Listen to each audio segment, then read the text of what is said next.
What would you do if you discovered that the person you were told to hate your entire life had been searching for you all along?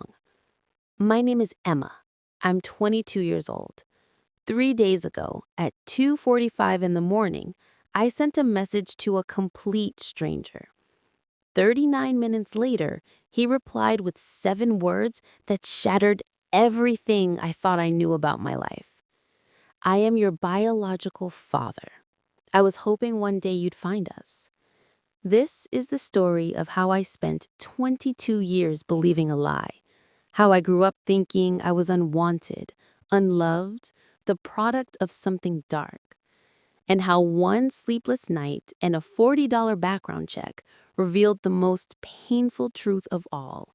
The monster in my story was never who I thought it was. I've always known I didn't quite fit. Not in an obvious way, not in a way that anyone else would notice, but in the small, quiet moments when you catch your reflection and see a stranger staring back. My mother, let's call her Linda, has jet black hair, deep brown eyes, and olive skin that tans beautifully every summer. My older brother, Cameron, looks exactly like her. Same coloring, same features, same everything. Then there's me. Strawberry blonde hair that catches red in the sunlight, pale skin covered in freckles, and hazel green eyes that nobody in Linda's family has ever had. When I was little, maybe 6 or 7, I asked Linda why I looked so different. She smiled that tight smile she always used when she didn't want to answer something and said, "You're special, baby. You came from a donor, just like Cameron." I accepted it. What choice did I have? I was 6. Kids believe what their parents tell them because parents are supposed to tell the truth. Linda told me my donor was anonymous, that we'd never know who he was, and that was fine because we didn't need him. We had each other. We were a family. Me, Cameron, Linda, and whatever boyfriend or girlfriend she was with at the time. But as I got older, the question wouldn't leave me alone. Not because I was desperate for a father figure. I'd learned early on not to get attached to Linda's partners since they rarely lasted more than a year. But because half of me came from someone I knew nothing about. What if there were genetic diseases I should know about? What if I had siblings somewhere? What if he wondered about me the way I wondered about him? I was 13 when I first asked to see my birth certificate. It was a Wednesday afternoon, right after school. Linda was on the couch, scrolling through her phone, half a glass of wine already gone, even though it was barely 4 p.m. "Mom, can I see my birth certificate?" She didn't even look up. "No." "Why not? Cameron got to see his." "Because I said no, Emma. Drop it." "But," I said, "drop it." Her voice was sharp, cutting, the tone that meant the conversation was over. But I was 13, and 13-year-olds don't drop things easily. For the next week, every single day, I asked a different question. "Is my name spelled wrong on it?" "No." "Do I have a different birthday than I thought?" "No, Emma, Jesus Christ." "Am I adopted?" "You know you're not adopted." "Was I born in a different state?" "No. Stop asking." "Did you lose it?" "No, I didn't lose it. Now stop." Finally, on the 7th day, I asked the question I'd been building up to all week. "Is my sperm donor's name on there?" Linda's face went white, then red, then something I'd never seen before, pure volcanic rage. She shot up from the couch, stormed to her bedroom, and came back holding a folded piece of paper. She shoved it in my face so hard I had to step back. "There! Are you happy now? She screamed. You want to see it so badly? Look. My hands were shaking as I unfolded it, and there, in neat black typewriter font, was a name under father. Richard James Morrison. Born March 1979, Phoenix, Arizona. You were a mistake. Linda was crying now, mascara running down her face. An accident.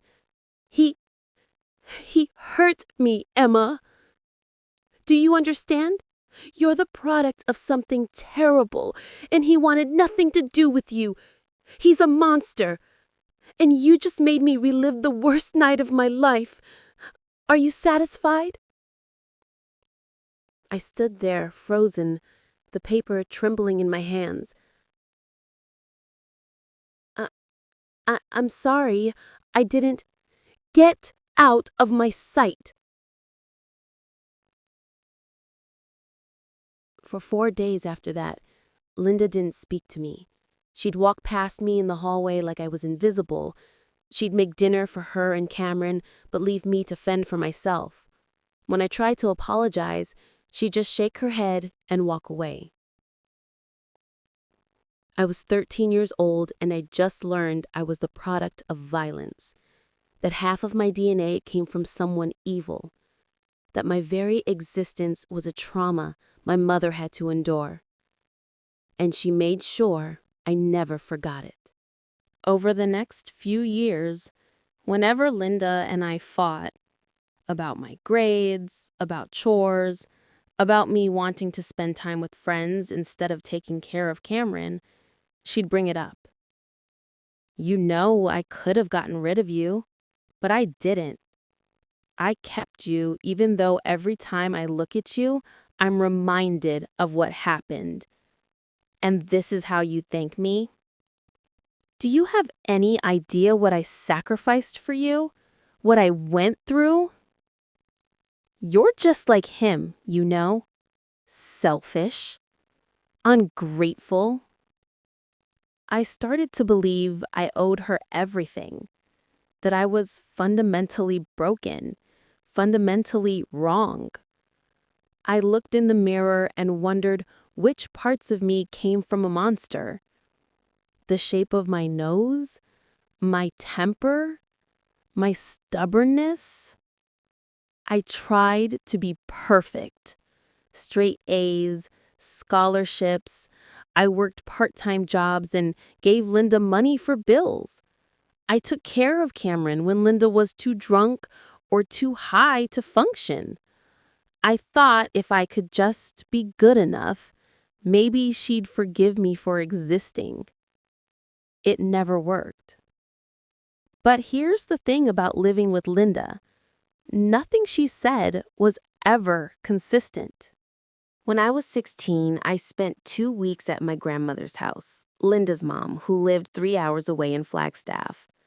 One evening, Grandma and I were making dinner together, and I casually mentioned what Linda had told me about Richard, about the assault, about him being dangerous. Grandma's hands stopped mid-chop. She set down the knife and turned to me with this look, confusion mixed with concern. Emma, honey, that's not what your mother told me. My stomach dropped. What do you mean? Linda said she and Richard dated for a few months, that they were friends first, then started seeing each other casually. She said they just weren't compatible long term, but that he was a decent guy. She never said anything about what you're describing. I felt like the floor was tilting beneath me. Are you sure? Because she told me, I'm sure, sweetheart. I remember because I was the one who helped her apply for state assistance when you were born. She needed Richard's information for the paperwork, and she talked about him like he was just someone she'd briefly dated. She even said she felt bad for how things ended. When I got home, I was confused and angry and desperate for answers. So I asked Linda's sister, my Aunt Rachel, what she knew about Richard. Oh, him? Yeah. Linda told me they hooked up at a party. One night thing, forgot protection, boom, pregnant. She said Richard was fine about it, just didn't want to be involved as a father. 3 different stories. 3 completely different versions of who Richard was and how I came to exist. I confronted Linda about it once, carefully, trying not to set her off. Mom, I'm confused. Grandma said you told her one thing about Richard, and Aunt Rachel said something else, and you told me something completely different. I just want to understand. Are you calling me a liar? She was screaming before I'd even finished the sentence. After everything I've been through, after everything I've sacrificed for you, you have the nerve to stand there and accuse me of lying? I'm not accusing, Get out. Get out of my house, now. I learned to stop asking, but I never stopped wondering. I need to be honest about something that's hard to talk about. Linda was abusive. Not just emotionally, though there was plenty of that, but psychologically and sometimes physically. She'd scream at me for hours over things like leaving a dish in the sink. She'd tell me I was worthless, that I ruined her life, that she should have taken care of the problem when she had the chance. Then the next morning, she'd act like nothing happened. She'd make me breakfast and ask about my homework like we hadn't spent the previous night with her screaming that she wished I'd never been born. Linda cycled through partners like seasons. Boyfriends who'd move in after 2 months and be gone after 6. Girlfriends who'd promise they were in it for the long haul and then vanish. When I was 15, she started dating a woman named Tasha, who was somehow even worse than Linda. Together, they made my teenage years hell. I threw myself into school, into work, into anything that kept me out of the house. I graduated high school with a 4.2 GPA and a full scholarship to community college. I thought college would be my escape. But 2 months before graduation, everything exploded. Linda and I had gotten into a fight. I can't even remember what it was about now, something stupid. But it escalated the way things always did with her, and I just snapped. I packed a bag and left. I stayed with my best friend, Marissa, for 3 days while I tried to figure out what to do. On day 4, the police showed up at Marissa's door. Linda had reported me as a runaway. At 17, 2 months from being an adult, she'd called the cops and told them I was troubled, rebellious, and out of control. I was arrested. Actually arrested. I had to go to court. I got a criminal record for running away from abuse. Linda stood in that courtroom and told the judge with tears in her eyes that she'd tried everything with me, but I was just impossible to manage. The judge gave me probation and ordered me to return home until I turned 18. Those last 2 months were the longest of my life. The day I turned 18, I moved out. I crashed on friends' couches, worked 3 jobs, put myself through community college. I met my husband James when I was 19. He was the first person who made me feel like maybe I wasn't fundamentally broken. We got married when I was 20.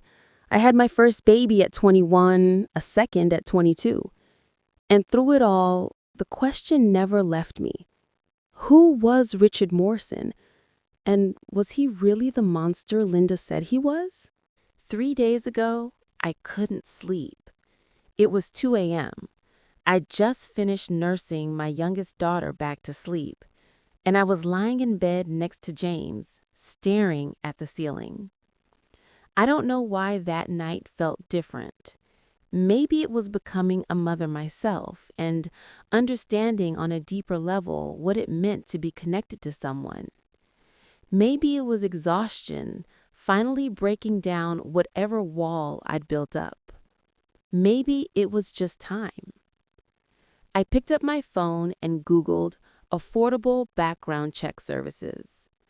The first result was $39.99 for a comprehensive federal public record search. I hesitated. We were on a tight budget, living paycheck to paycheck, every dollar carefully allocated. $39 was groceries, it was diapers, it was gas for the week. But something in me said, do it. Do it now, before you lose your nerve. I entered my card information and filled in everything I knew. Richard James Morrison, born March 1979, Phoenix, Arizona. The search took 47 seconds. It felt like hours. One result appeared. Only one person matched all the criteria. Current location, Portland, Oregon. Occupation, electrical systems engineer. Marital status, married to Catherine Ann Morrison. My heart was pounding so hard I could hear it in my ears. I clicked deeper, finding more information. Phone number, current employer, previous addresses. And then I found Catherine's name and started searching for her. That's when I found it, their shared Facebook account. Richard and Catherine Morrison. That explained why none of my previous searches had worked. I'd been searching for Richard Morrison alone, never thinking to look for a combined profile. Their page was mostly private, but the profile pictures showed them clearly. A man who looked to be in his mid-40s with reddish-brown hair going gray at the temples, kind eyes, and I stopped breathing. Freckles across his nose, just like mine. Next to him was a woman with dark hair and a warm smile, her arm around him. I sat there in the dark, phone screen illuminating my face, and I made a decision. I tapped message. My fingers hovered over the keyboard. What do you even say in a moment like this? At 2:45 a.m., I typed, "Hi, my name is Emma Chen. I'm trying to reach Richard Morrison. I was told he's my biological father, and his name is listed on my birth certificate. Did you used to know Linda Patterson? She's no longer in my life, but I was hoping I could ask a few questions. I apologize for the very early message. I work overnight shifts, so this is when I'm awake." I read it 3 times, deleted it twice, rewrote it. Finally, heart in my throat, I hit send. Then I waited. I stared at that screen for 10 minutes straight, watching for the scene notification, for typing dots, for anything. Nothing. I set the phone down, told myself he probably wouldn't even see it until morning, told myself he might not respond at all, told myself I needed to be prepared for silence. I managed to close my eyes for maybe 20 minutes. Then my phone vibrated. 3:24 a.m. My hands were shaking so badly I almost dropped it. The message read, "Good morning, Emma. My name is Richard Morrison. I am your biological father. I was hoping one day you'd find us. I would love to answer any questions you have. I have lots of questions too. No worries about the time. Work always gets me up early anyway. Would you be open to a video call sometime soon?"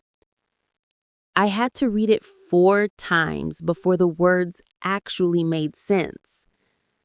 I was hoping one day you'd find us. He'd been hoping. He'd been waiting. For me.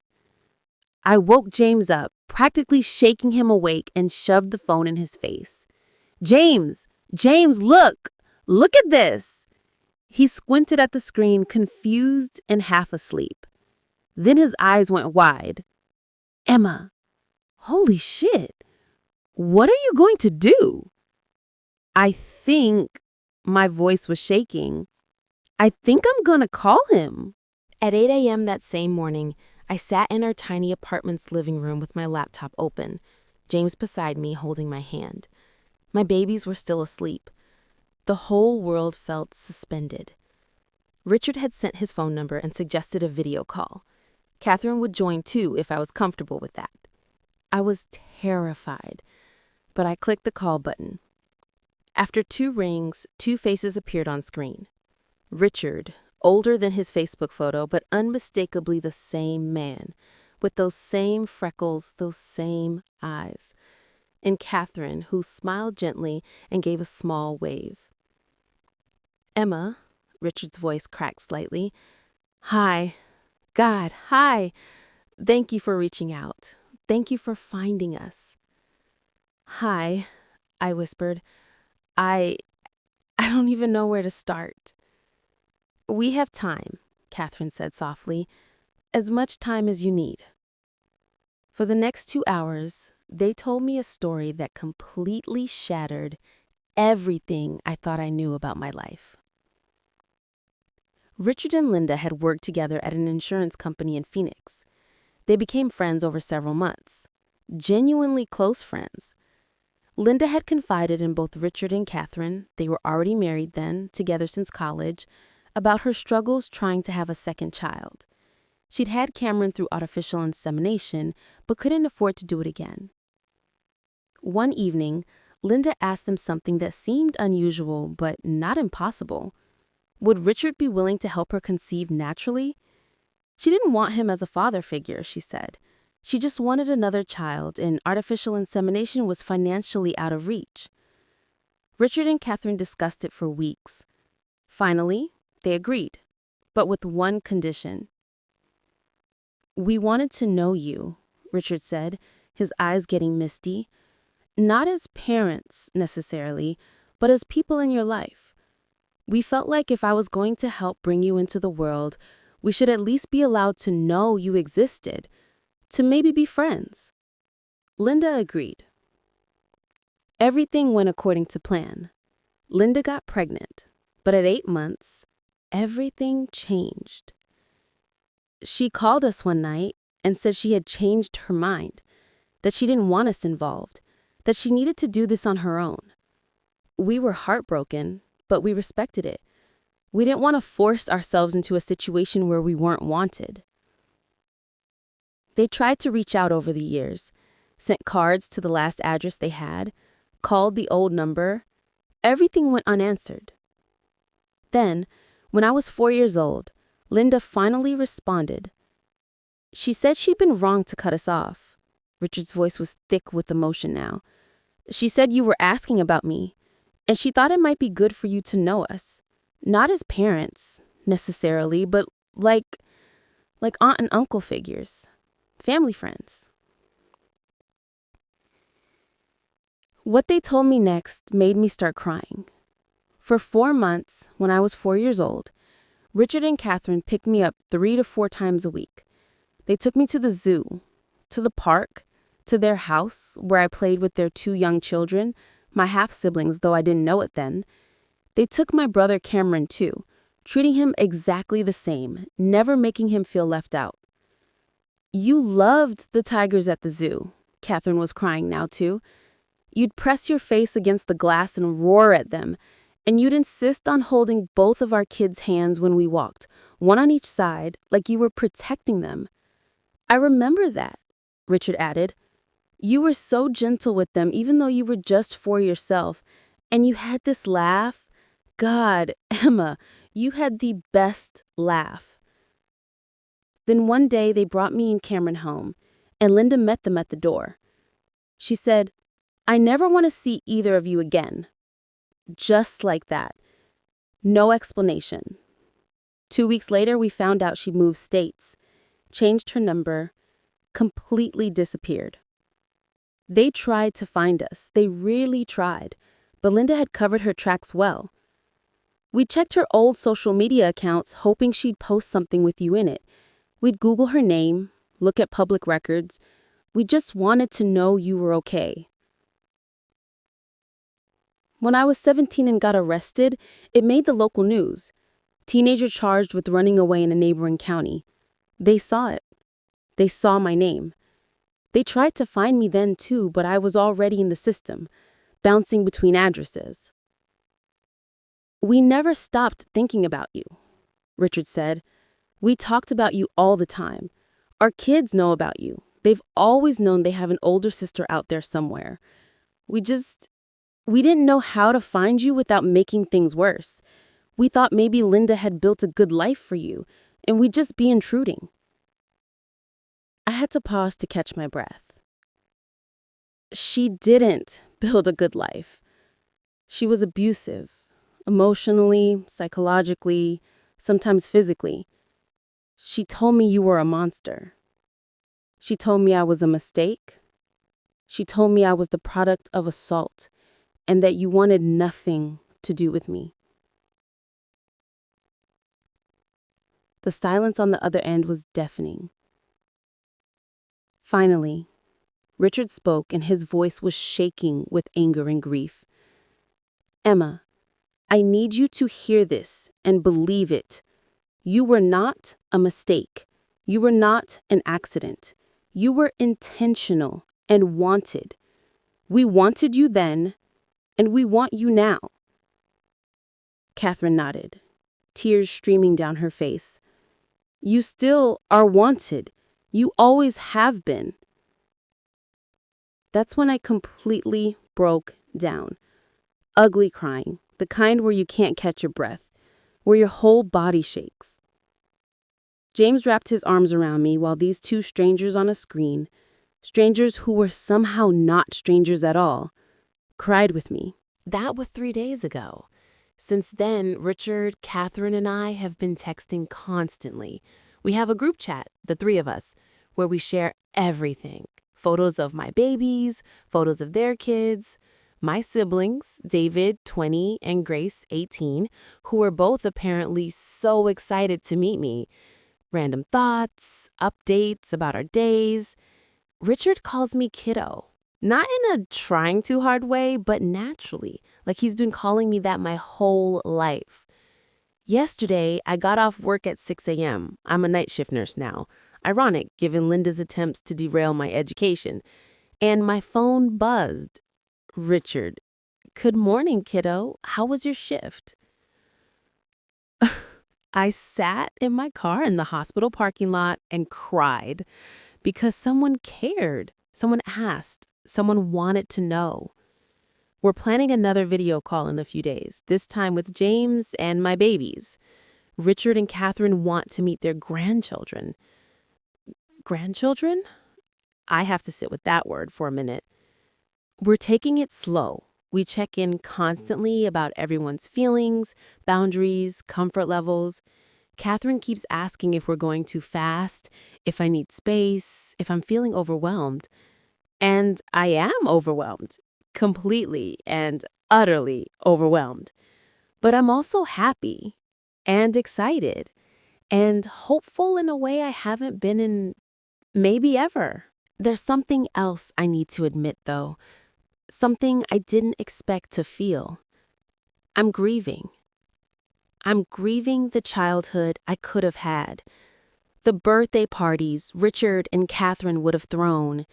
The holidays with my siblings. The normal, boring family dinners. The feeling of being wanted, being chosen, being loved without conditions. I'm grieving the 22 years I spent believing I was a mistake. The countless nights I cried myself to sleep, wondering what was wrong with me. The years I spent trying to earn love from someone who was never going to give it. I'm grieving the relationship with my siblings that I missed. David is in college now, studying engineering like Richard. Grace is graduating high school in a few months, planning to go into nursing, just like me, Catherine pointed out, crying. We could have grown up together. We could have been close. And I'm grieving the trust I lost. Because as much as I want to believe Richard and Catherine, and I do believe them, the evidence is all there. They remember specific dates and details and my brother's name. There's still this voice in my head, Linda's voice, telling me I'm being naive, that I'm making a mistake, that I should be ashamed for reaching out after what he did. But I'm choosing to silence that voice. I'm choosing to believe the people who have shown me, in just 3 days, more genuine care and interest than Linda showed me in 22 years.